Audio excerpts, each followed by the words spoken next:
¿En la congregación se debe utilizar instrumentos musicales? Es la pregunta que nos han planteado en esta última semana y quisiéramos dar respuesta utilizando desde luego la palabra de Dios.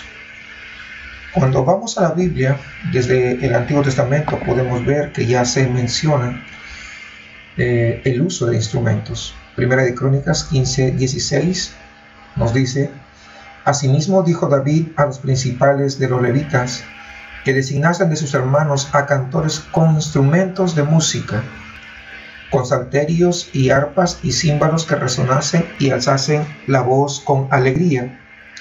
Pues es evidente que se usaban instrumentos de música. Pero vayamos a ver otro versículo más, en 2 de Crónicas, capítulo 7, versículo 6, y dice: y los sacerdotes desempeñaban su ministerio, también los levitas, con los instrumentos de música de Jehová, los cuales había hecho el rey David para alabar a Jehová, porque su misericordia es para siempre.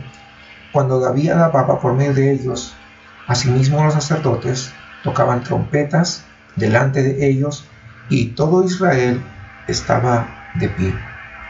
Indefectiblemente, el uso de instrumentos siempre ha sido parte de la alabanza hacia Dios.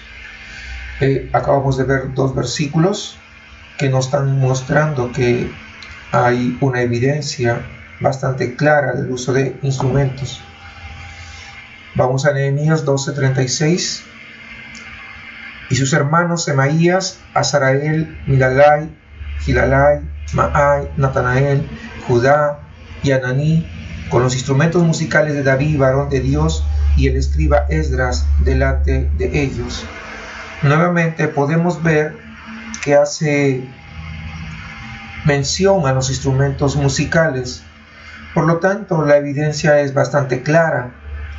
Y aún hay un versículo más que se dedica exclusivamente a esto, y es el Salmo 150, que es bastante conocido, donde dice el salmista: alabar a Dios en su santuario, alabadle en la magnificencia de su firmamento, alabadle por sus proezas, alabadle conforme a la muchedumbre de su grandeza, alabadle a son de bocina, alabadle con salterio y arpa, alabadle con pandero y danza, alabadle con cuerdas y flautas, alabadle con címbalos resonantes, alabadle con címbalos de júbilo.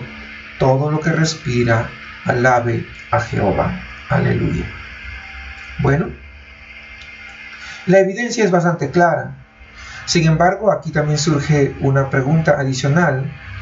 Dice: bueno, en el Antiguo Testamento sí menciona los instrumentos, pero en el Nuevo Testamento no lo menciona por ninguna parte. Por consiguiente, ya no se deben utilizar instrumentos. Tenemos que ir a la palabra de Dios siempre para poder responder. Quisiera ir al libro de Efesios, en el capítulo 5, versículo 19, hablando el apóstol Pablo, dice: hablando entre vosotros con salmos, con himnos y cánticos espirituales, cantando y alabando al Señor en vuestros corazones. Si bien es cierto, no vemos la palabra instrumentos en el idioma español, pero sí es bueno recurrir al idioma original en el que fue escrito. Para ello quisiera este mismo pasaje de Efesios 5:19 transliterarlo de tal manera que podamos tener un mayor entendimiento. Y encontramos justamente la palabra alabando, la cual he puesto en un rectángulo azul, donde esta palabra alabando viene del verbo saló, y alabando es salontes.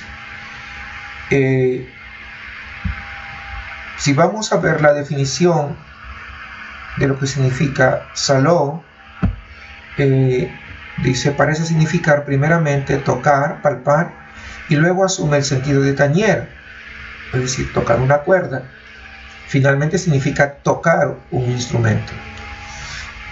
Si bien es cierto, en nuestra Biblia en español no está la palabra instrumento, sin embargo, Cuando vamos al original, nos damos cuenta que ese uso de la palabra saló, lo cual está indicando que habla de instrumentos. Además, el Nuevo Testamento en ninguna parte niega el uso de los instrumentos. Por consiguiente, la iglesia del primer siglo sí usó instrumentos para alabar a Dios. Con eso queda respondida esta pregunta, y creo que ahora queda bastante claro que sí podemos usar instrumentos. Dios les bendiga, ahora y siempre.